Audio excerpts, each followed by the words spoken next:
Romains 3, 19 à 26.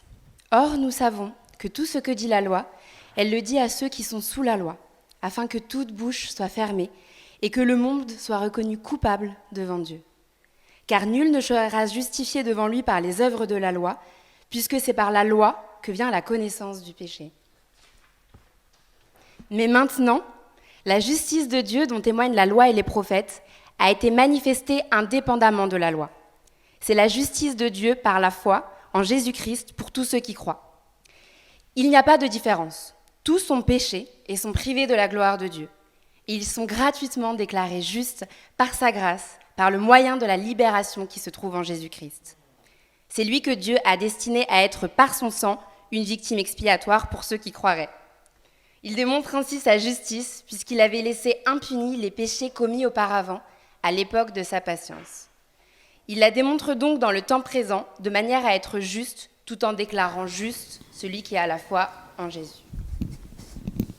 Bonjour à toutes et à tous. Merci Églantine pour cette lecture. Merci de garder ce passage ouvert devant les yeux. Là, il a été affiché, mais il ne sera pas affiché tout le long. Donc, ce serait vraiment super que chacun et chacune en puisse avoir ce texte sous les yeux. Dans l'idéal, dans une Bible version papier. Je ne sais pas si vous vous souvenez de ça. Je vous le recommande, c'est très bien.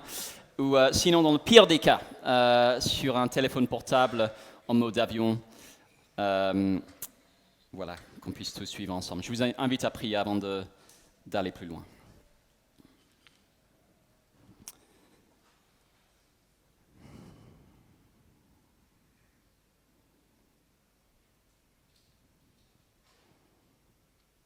Dieu et Père, nous nous présentons devant toi ce matin afin de pouvoir t'écouter. Nous te remercions pour ta parole qui est cette épée tranchante qui perce jusqu'au plus profond de nous. Merci parce que tu as des choses à nous dire qui seront les choses les plus précieuses, les plus importantes que nous pouvons entendre aujourd'hui. Incline donc nos oreilles, adoucis nos cœurs pour pouvoir recevoir de ta part ce que tu souhaites nous dire. Amen.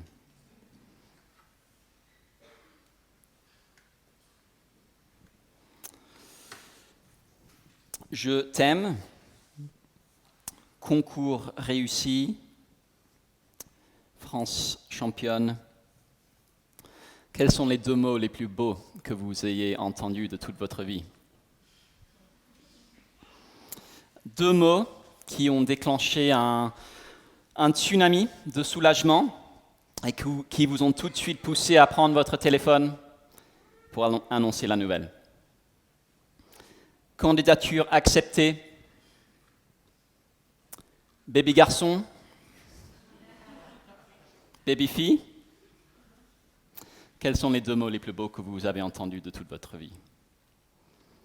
Dès que vous pensez à d'autres exemples, laissez-moi vous en suggérer encore deux. Mais maintenant. Ça fait quelques semaines qu'on étudie la lettre aux Romains dans la Bible. Comment est-ce que vous avez vécu ces moments? Peut-être que vous venez d'arriver à Connexion. Bienvenue si c'est votre cas. Et vous vous êtes demandé, mais c'est quoi cette église où il parle à chaque fois de choses aussi déprimantes? Parce que ça fait un mois qu'on est dans Romains, peut-être juste un mois que vous êtes là, et, soyons honnêtes, c'est la déprime à chaque fois. Péché, culpabilité, condamnation, jugement. Et peut-être que quand vous êtes rentré chez vous, on vous a posé la question, c'était comme en église ce matin? La musique était bien, mais le message était lourd. Dans mon groupe de communauté cette semaine, on s'est demandé quelle couleur associée à Romains jusqu'ici. Réponse unanime, une couleur sombre. Normal, si on a trouvé Romains un peu pessimiste jusqu'ici, mais pas juste pessimiste, paradoxal. Je ne sais pas si vous vous souvenez du début de cette série. Et si vous vous souvenez peut-être que cette lettre romaine a été écrite pour nous fortifier. Au début de Romains, l'apôtre Paul, l'auteur, dit qu'il veut que vous soyez, si je peux revenir en arrière peut-être de 2, merci, que vous soyez affermis, que nous soyons encouragés ensemble et qu'on soit tellement remplis d'enthousiasme que, comme lui on dit, en effet, je n'ai pas honte de l'évangile. Romain est censé nous booster, pas nous briser. À la fin de la lettre, Paul prie pour que tous ensemble, d'une seule voix, littéralement d'une seule bouche, on glorifie Dieu en raison de Jésus. Le but de Romains, c'est de nous encourager pour qu'on ouvre notre bouche pour déclarer combien notre Dieu est grand. Mais comment était notre bouche à la fin du sermon de dimanche dernier? Dans votre Bible, regardez Romains 3, verset 19, s'il vous plaît.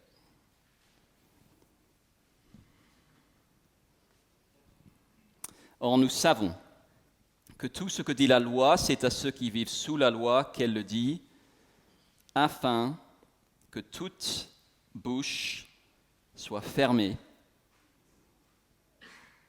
et que le monde entier soit reconnu coupable devant Dieu.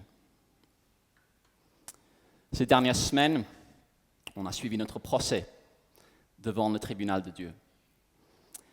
On a vu que Dieu est en colère contre l'humanité. On a vu que Dieu est juste et ne laisse pas le mal impuni. Et on a vu qu'on est sans excuse. Même ceux qui avaient le plus de raisons de se croire justes, même les Juifs, ont été reconnus coupables. J'ai entendu quelqu'un dire que l'endroit le plus silencieux dans un tribunal, c'est le couloir qui te conduit de la salle d'audience à la fin du procès jusqu'à la camionnette qui t'emmène à la prison. Les bouches sont toujours fermées. Parce que qu'est-ce qu'on peut encore dire? Mais notre question ce matin, c'est comment rouvrir la bouche de personnes coupables et la remplir d'adoration. Comment rouvrir la bouche de personnes coupables et la remplir d'adoration. Et ça commence par 2 petits mots. Mais maintenant. Mais maintenant, par Jésus, Dieu, celui même qu'on a offensé, paye le prix pour que des injustes puissent être déclarés justes en toute justice. Par Jésus, Dieu, celui qu'on avait offensé, paye le prix pour que des injustes puissent être déclarés justes en toute justice. Arnaud y a fait allusion tout à l'heure à la fête de la Réformation, 31 octobre. Et le grand théologien qui avait lancé ce mouvement, Martin Luther, a appelé ce passage, celui de ce matin, le thème principal et le point central de l'Épître aux Romains et de la Bible tout entière. Et que ce soit vrai ou pas, au bout d'un mois de nouvelles sombres, ce texte fait briller une lumière éclatante. Dieu, l'offensé, paye le prix pour que des injustes puissent être déclarés justes en toute justice. Et en le faisant, il rouvre notre bouche et la remplit non pas d'excuses, mais d'adoration et de proclamation. Alors voyons ça ensemble. 3 points. Dieu offre sa justice, Dieu paye pour sa justice, Dieu démontre sa justice. Alors il y a des cadeaux qu'on s'attend à recevoir. L'automne, c'est la saison des anniversaires chez nous. Et je ne pense pas m'avancer en disant que mes enfants s'attendent à recevoir des cadeaux pour leur anniversaire. Ce serait un peu un choc pour elles si le jour de leur anniversaire, on leur disait « On a décidé qu'il n'y aurait pas de cadeaux cette année. » Donc voilà. Il y a des cadeaux qu'on s'attend à recevoir. D'autres sont plus surprenants. Imaginez que c'était votre anniversaire et que vous étiez en voiture pour aller à votre fête. Et puisque vous avez hâte d'arriver, vous roulez un peu vite, un peu trop vite, et un policier vous arrête pour excès de vitesse. Mais quand le policier regarde votre permis de conduire, il voit que c'est votre anniversaire. Bon anniversaire. Il retourne à sa voiture, sort une bouteille de champagne et vous l'offre. Généralement, quand on est coupable d'avoir enfreint la loi, ce n'est pas là qu'on s'attend à recevoir des cadeaux. Il y a des cadeaux qu'on ne s'attend pas à recevoir. La première chose à voir, c'est que Dieu, qu'on a fait qu'offenser, nous fait le cadeau de sa justice. Romains 3, verset 21, suivez avec moi. Mais maintenant, la justice de Dieu, dont témoignent la loi et les prophètes, a été manifestée indépendamment de la loi. C'est la justice de Dieu par la foi en Jésus-Christ pour tous ceux qui croient. Les mots justice et cadeau vont rarement ensemble. Si je disais, par exemple, à ma belle-mère qui vient de fêter son anniversaire, j'ai un super cadeau pour toi, tu seras trop contente, je vais te conduire devant la justice. Pas sûr qu'elle soit ravie. Paul met les deux ensemble. Le cadeau ici concerne la justice de Dieu. Alors, qu'est-ce que ça veut dire? On a beaucoup dit, on est pécheurs, la justice de Dieu devrait nous terrifier. Paul en parle comme un cadeau. Suite du verset 22, lisez s'il vous plaît. Paul dit, « Il n'y a pas de différence, tous ont péché et sont privés de la gloire de Dieu, et ils sont gratuitement déclarés justes par sa grâce. » Autre traduction possible, ils sont déclarés justes par sa grâce comme un cadeau. Si on a suivi Romains jusqu'ici, on ne devrait pas s'attendre à recevoir quelque cadeau que ce soit de la part de Dieu. Dieu est justement celui qu'on a offensé. L'illustration avec le policier est imparfaite, parce que dans le cadre d'un excès de vitesse, le policier n'est pas touché personnellement par ce qu'on a fait. Il est neutre, il ne fait qu'appliquer la loi. Avec Dieu, c'est personnel. On l'a vu, Dieu est celui qu'on a choisi d'ignorer. Tout le monde sait qu'il est là. Tout le monde choisit de vivre comme s'il n'était pas là. Dieu est celui qu'on a essayé de remplacer en adorant d'autres choses à sa place. Dieu est celui dont on a méprisé la patience. Il laisse le temps à l'humanité de changer et elle continue comme si de rien n'était. Dieu est en colère contre l'humanité et c'est personnel. C'est sa justice à lui qu'on a offensé. On ne devrait pas s'attendre à recevoir quelque cadeau que ce soit de sa part, encore moins celui-ci. Quel est ce cadeau de la justice qu'il nous offre justement? Regardez encore le verset 23. C'est le cadeau d'être déclaré juste, justifié, peut-être dans votre version de la Bible. C'est le verdict de Dieu, comme quoi il choisit de nous considérer comme justes alors qu'on ne l'est pas. C'est une déclaration. Je te déclare juste. Si vous voulez, c'est un cadeau offert par le juge dans la salle d'audience. Si on sait qu'on a fait des choses terribles, quel est le dernier cadeau qu'on s'attend à recevoir et le meilleur cadeau qu'on pourrait recevoir? C'est qu'un juge déclare qu'on n'est pas coupable, pas condamné, pas de peine à purger. Peut-être que vous avez vu les visages dans une salle d'audience, les moments qui précèdent le verdict, la tension, les yeux rivés sur le juge. Et puis quand le verdict tombe, innocent, la joie, les célébrations, les gens qui prennent leur téléphone pour l'annoncer, les gens qui pleurent, le plus grand soulagement imaginable. Voilà ce qu'offre Dieu. Le juge, avec les yeux de l'humanité tout entière rivés sur lui, alors qu'on sait ce qu'on mérite, le juge offre le cadeau d'être déclaré juste. La seule condition pour le recevoir, la foi, c'est-à-dire mettre sa confiance en Jésus, son Fils. Cette Justification, c'est plus qu'un simple pardon. Les chrétiens parlent beaucoup du pardon, avec raison, mais si on ne parle que du pardon, on pourrait avoir l'impression que Dieu est un peu comme un gentil grand-père qui nous voit faire des bêtises et qui passe dessus par indulgence. Le problème, c'est que le gentil papy nous pardonnera peut-être si on vole des bonbons. Est-ce qu'il nous pardonnera si on met le feu à la maison? Dieu offre plus qu'un pardon. Il nous déclare juste. Ce n'est pas un papy qui parle, c'est un juge. Et c'est une déclaration définitive. Elle ne peut pas changer.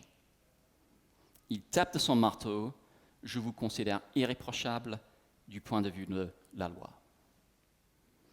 C'est plus aussi qu'un acquittement. Par le passé, j'ai pu comparer la justification à l'acquittement. C'était une erreur. C'est plus qu'un acquittement. Quand quelqu'un est acquitté, le juge déclare qu'il n'est pas coupable. Mais Dieu ne nous déclare pas coupable, il nous déclare juste. C'est beaucoup plus fort. Ce n'est pas simplement qu'il ignore le mal qu'on a fait, c'est qu'il choisit de nous voir comme si on avait fait tout le bien qu'on pourrait faire. Quelle est la seule personne sur la planète à avoir mené une vie juste? C'est Jésus. C'est le seul à avoir parfaitement respecté les commandements de Dieu, à n'avoir jamais agi par égoïsme, à avoir obéi à Dieu jusqu'à donner sa vie pour le monde. Que Dieu nous déclare juste, ça veut dire qu'il choisit de nous considérer comme le type de personne qui donne sa vie pour sauver le monde. C'est comme ça que Dieu vous voit, si vous avez cru en Jésus, comme le type de personne qui donne sa vie pour sauver l'humanité. Dieu nous voit comme il voit Jésus. C'est le dernier cadeau qu'on pouvait s'attendre à recevoir. C'est le meilleur cadeau qu'on pouvait espérer recevoir. Dieu nous offre sa justice. Et c'est d'une générosité scandaleuse. En fait, elle est tellement scandaleuse que cette semaine, je me suis demandé si j'y croyais vraiment. Imaginez-vous en 1945, au procès de Nuremberg, le procès organisé par les Alliés contre les chefs du régime nazi. On lit les accusations, les dizaines de millions de morts, les camps, l'occupation de l'Europe. Et en écoutant, on est convaincu que ces hommes méritent les sanctions les plus sévères. Et puis imaginons que le juge avait pris la parole. Messieurs, vous avez entendu les accusations, vous savez le mal que vous avez fait. Eh bien, dans ma grande générosité, je vous déclare juste. Parfait. Exemplaire du point de vue de la loi. Ce serait choquant et notre premier réflexe serait de protester. C'est pas juste, il faut qu'ils payent. Et ils ont payé. Et puis on se souvient que du point de vue de Dieu, c'est nous sur le banc des accusés. Non pas qu'on est aussi mauvais que les nazis, il existe des degrés de péché, mais Dieu est plus horrifié par notre péché que nous le sommes par le leur. La conscience morale de Dieu est bien plus exigeante que la nôtre. Et encore, le parallèle est imparfait parce que dans ce procès-là, les juges n'étaient pas directement visés par les crimes. Dans un tribunal humain, le juge n'est pas impliqué personnellement dans l'affaire, mais s'agissant de Dieu, il est à la fois juge et celui qu'on a directement offensé. Et malgré cela, il nous offre le cadeau d'être déclaré juste. On voudrait rejeter l'idée comme scandaleuse si ce n'était pas nous les accusés. Dieu nous offre sa justice. Question. En quoi c'est juste? Ne faut-il pas que quelqu'un paye pour le mal qui a été commis? Ne faut-il pas que quelqu'un paye? On a vu que Dieu nous offre sa justice, c'est gratuit. Ça ne veut pas dire que personne n'a dû payer. Le Dieu qui nous fait ce cadeau incroyable d'être déclaré juste, c'est le même que celui qu'on a vu jusqu'ici dans Romains. Qu'est-ce qu'on a appris sur ce Dieu-là? On a appris qu'il est en colère contre l'humanité et qu'il a raison de l'être. On a appris qu'il punit le péché déjà aujourd'hui en livrant le monde à sa rébellion et aussi lors du jugement encore à venir. On a appris qu'il est juste, impartial et ne tolère pas le mal. Ce Dieu-là ne va pas simplement balayer nos péchés sous le tapis. Quelqu'un doit payer. Mais ce qui ouvre notre bouche pour adorer et annoncer, c'est de savoir que non seulement Dieu nous offre sa justice, en Jésus, il paye lui-même le prix de cette justice. On va parler de la croix. On parle beaucoup de la croix à Connexion. Dans nos chants, nos prières, on prend la Sainte Seine à la fin de chaque culte en souvenir de la croix de Jésus. On vient juste de chanter un chant qui en parle.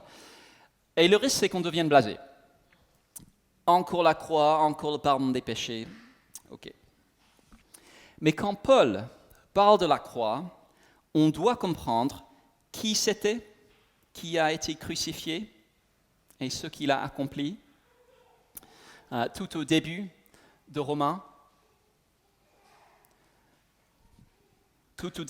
Paul parle de l'évangile de Dieu qui concerne son Fils, qui en tant qu'homme est né de la descendance de David, c'est-à-dire qu'il est le roi, et qui, du point de vue de l'Esprit Saint, a été déclaré Fils de Dieu avec puissance par sa résurrection, Jésus-Christ notre Seigneur.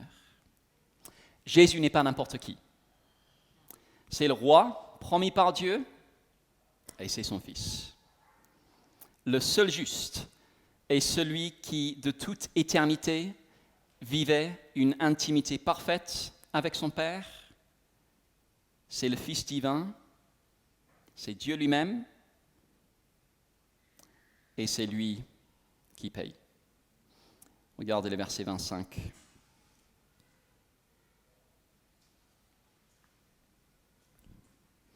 C'est lui, Jésus, le roi et fils de Dieu, que Dieu a destiné à être par son sang une victime expiatoire. Alors, qu'est-ce qu'une victime expiatoire?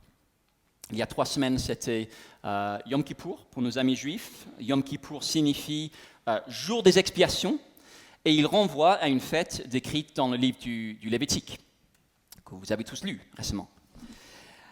C'était le jour, chaque année, où le grand prêtre d'Israël offrait des sacrifices pour que les Israélites puissent continuer à vivre en présence de Dieu. C'était le jour du grand nettoyage spirituel, où le seul produit détachant qu'on pouvait utiliser était le sang. Pour que le peuple puisse vivre avec ce Dieu saint, ils avaient besoin que leurs péchés soient effacés, rayés de leur casier judiciaire. C'est le sens du mot expiation, l'effacement des péchés. En plus, il fallait aussi que la colère de Dieu soit détournée. C'est ce qu'on appelle la propitiation. Le mot, peut-être pas dans la traduction second-corinthienne qu'on utilise, il est là dans d'autres versions. Dieu devient propice, favorable à notre égard parce que sa colère a été satisfaite. La peine capitale exigée pour le péché a été appliquée.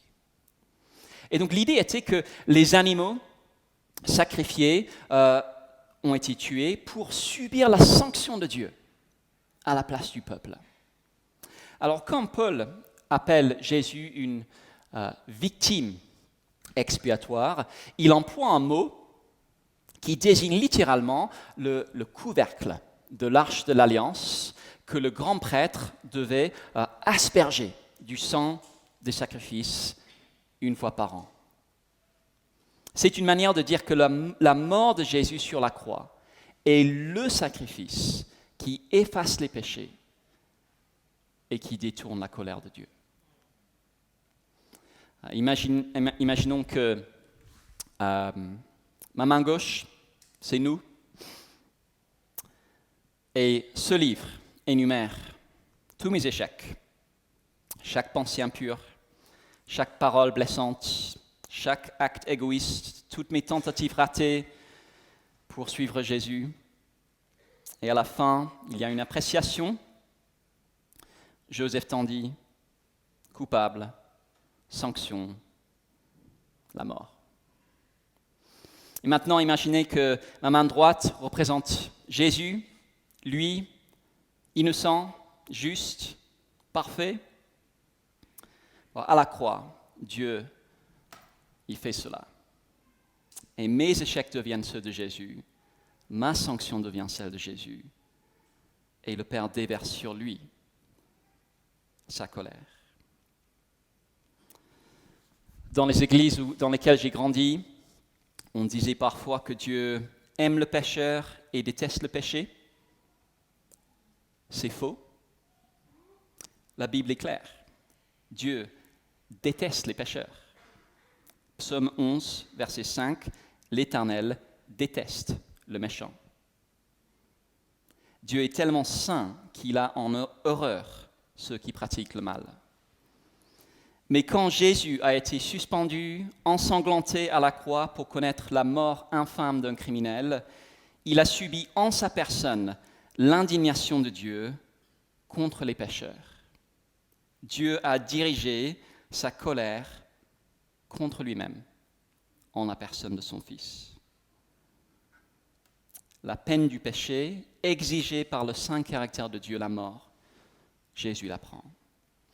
Et il l'a fait parce que ces mêmes pécheurs que Dieu a en horreur, il les aime en même temps. Non seulement Dieu nous offre sa justice, il paye pour elle lui-même. Dans l'exemple du procès de Nuremberg, la plupart des accusés ont reçu la peine de mort. Imaginez maintenant que le juge, animé d'un amour immérité pour ces hommes, non seulement les déclare justes alors qu'ils ne le sont pas, il propose lui-même de subir leur peine, si une telle chose était possible. Ce serait du jamais vu. On s'approche de ce que Dieu a fait pour nous. C'est un geste d'amour qui dépasse notre compréhension. Si vous doutez de l'amour de Dieu pour vous, ne regardez pas plus loin que la croix. Dieu offre sa justice. Dieu paye pour sa justice. Et enfin, Dieu démontre sa justice. Il y a quelques années, un prédicateur célèbre a prêché un sermon qui a fait le buzz en raison d'une phrase choc. La voici. Dieu a enfreint la loi par amour pour nous. Voilà la phrase choc. Il a donné une illustration. C'est comme quand ton enfant se fait une grave blessure en jouant au parc. Tu le mets dans la voiture, tu fonces à l'hôpital en ignorant délibérément les panneaux qui te rappellent la limite de vitesse. Tu fonces à toute allure en enfreignant la loi par amour pour ton enfant. Et il a dit que c'est la même chose avec Dieu. Dieu sait ce qu'exige la loi, qu'on soit puni, mais par amour, il choisit de l'ignorer. Il enfreint la loi par amour. Alors c'est sûr que ça touche la corde sensible. Ça fait du clic. C'est juste pas ce que dit la Bible. Regardez encore le verset 25. Verset 25, si vous avez ça devant vous. Comment est-ce que vous auriez terminé cette phrase? Okay? C'est lui, Jésus, que Dieu a destiné à être par son sang une victime expiatoire pour ceux qui croiraient. Il démontre ainsi sa grâce, compassion, générosité. Oui, c'est pas ce qu'il dit. Il démontre ainsi sa justice, puisqu'il avait laissé impunis les péchés commis auparavant à l'époque de sa patience. Il démontre sa justice dans le temps présent, de manière à être juste, tout en déclarant juste celui qui a la foi en Jésus. C'est probable que Paul répond dans Romains à des reproches faits à la foi chrétienne à son époque. Et un reproche qu'on a dû lui faire, c'était « ton message, il n'est pas crédible ». Il dit que Dieu déclare juste des coupables. Mais regarde l'Ancien Testament. Dieu est absolument juste, il ne tolère pas le mal, il ne laisse pas le mal impuni. Mais toi, tu dis qu'il déclare juste des injustes. Ça, c'est pas juste. C'est important de répondre. Qui veut croire en un Dieu injuste qui ne respecte pas ses propres règles? Personne. Mais Paul dit que la bonne nouvelle de Jésus n'enfreint pas la justice de Dieu, elle la démontre. Jésus a payé, il n'y a donc aucune entorse à la justice de Dieu quand Dieu me déclare juste, alors qu'il sait que je suis injuste. Aucune magouille. Dieu a appliqué la peine. Regardez encore le verset 25. Paul parle de la période avant Jésus, qu'il appelle le temps de sa patience. Il dit qu'avant Jésus, Dieu avait laissé impunis des péchés. Il pense probablement aux personnes comme Abraham, Moïse, David, qui avaient cru en Dieu et reçu son pardon avant la mort de Jésus sur la croix. Dieu avait pardonné ces hommes par avance, mais pour que la justice soit faite, leurs péchés devaient être punis, et ils l'ont été seulement quand Jésus est mort. La croix montre la justice de Dieu. Même chose dans le temps présent, verset 26. Puisque Jésus a payé pour moi, Dieu est juste quand il me déclare juste, alors que je suis injuste. Jésus a purgé la peine. Objection. Quelqu'un dira, est-ce vraiment juste ? En France, si un juge imposait une amende à un criminel, et puis à la fin du procès, lui écrivait un chèque pour payer lui-même la somme, tout le monde crierait au scandale. Pas juste, le vrai coupable n'a pas payé. Mais ce n'est pas ça avec Jésus. La Bible dit que Jésus s'unit à nous tellement intimement qu'il peut prendre notre sanction en toute légitimité. C'est comme dans un mariage. Si je suis criblé de dettes, mais que j'ai la chance d'épouser une milliardaire, ce n'est pas le cas, malheureusement, mais si je suis criblé de dettes et que j'ai la chance d'épouser une milliardaire, mon épouse hérite de mes dettes. Et on peut lui demander de payer, même si elle n'était pas à l'origine de ces dettes. De la même manière, quand je crois en Jésus, il s'unit à moi tellement intimement que tout ce qui était mien devient le sien, y compris mes fautes. Il peut payer à ma place en toute légitimité. La justice de Dieu est vraiment satisfaite quand ma punition est prise par Jésus. Dieu fait tout sans compromettre son juste caractère. C'est important. Le but de Romains est d'ouvrir notre bouche pour adorer Jésus et annoncer Jésus au monde. Si le message de Jésus présente un Dieu injuste, ma bouche restera fermée. Pourquoi louer quelqu'un qui ne respecte même pas ses propres standards ? Mais le génie de Dieu, c'est qu'il trouve un moyen d'être juste tout en justifiant des injustes. Ce moyen, c'est la croix où Dieu nous offre sa justice, paye pour sa justice et démontre sa justice. Demain, c'est le 31 octobre, date de... Je m'attendais à ce que quelqu'un dise Halloween. Date de la fête de la Réformation, l'anniversaire du mouvement de redécouverte de la Bible et de la bonne nouvelle de Jésus, il y a 5 siècles. Et ce mouvement a commencé en partie en raison de la conscience troublée du réformateur Martin Luther, qui a trouvé en ce passage de Romains la libération de ses angoisses. Et peut-être qu'on peut témoigner d'une expérience comparable. On est sans doute plusieurs à lutter avec des souvenirs de choses dont on se sent coupable, ou avec un péché récurrent, ou avec le soupçon que Dieu doit forcément être un peu fâché contre nous. Comprendre qu'on est justifié grâce à la mort de Jésus, c'est la source d'une grande paix intérieure. Si on a cru en Jésus, nos fautes ont déjà été punies sur la croix, et Dieu ne va pas punir les mêmes péchés 2 fois. Si Jésus a payé, nous ne paierons pas. Mais je pense qu'il y a plus en jeu que le soulagement de conscience troublée. Paul a écrit Romains pour nous affermir, pour nous encourager, et pour qu'au lieu d'avoir honte de l'Évangile, on ouvre notre bouche pour adorer et pour annoncer. Et comment avoir honte de ce message ? Il offre la solution universelle au problème universel de l'humanité. Le péché, la culpabilité, la colère. Toutes les semaines de déprime qu'on a traversées se terminent ici, avec 2 petits mots. Mais maintenant. Dieu lui-même paye pour que toute personne qui croit soit déclarée juste. Il trouve le moyen d'être juste tout en nous justifier. C'est un message qui nous montre Dieu dans toute sa splendeur et toute sa perfection. Sa générosité, son amour et sa justice. Et devant ce Dieu, et devant ce message, la seule réponse appropriée est une reconnaissance profonde, une adoration sincère et une proclamation persévérante. L'Évangile est un message qui convoque le monde entier à venir s'incliner devant Dieu pour louer sa grâce et sa justice. Tout à l'heure, on partira d'ici pour se replonger dans une ville où la plupart de nos contemporains vivent encore avec l'épée de Damoclès du jugement de Dieu suspendue au-dessus de leur tête. Mais si nous comprenons ce message, nos bouches ne resteront pas fermées. Venez voir combien Dieu est bon. Venez recevoir ce qu'il offre. Vous ne le méritez pas, moi non plus, c'est pour dire combien Dieu est bon. Et dans un groupe de cette taille, il y a peut-être des personnes qui n'ont pas encore reçu ce qu'il offre. Si c'est vous, qu'attendez-vous? Dans un instant, une prière sera affichée par laquelle vous pourrez demander à Dieu de recevoir ce cadeau de justice qu'il offre.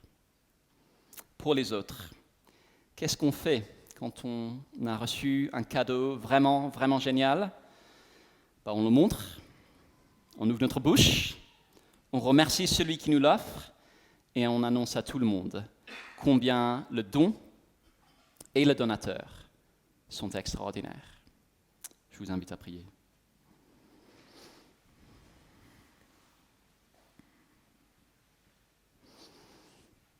Mais maintenant, la justice de Dieu dont témoignent la loi et les prophètes a été manifestée indépendamment de la loi.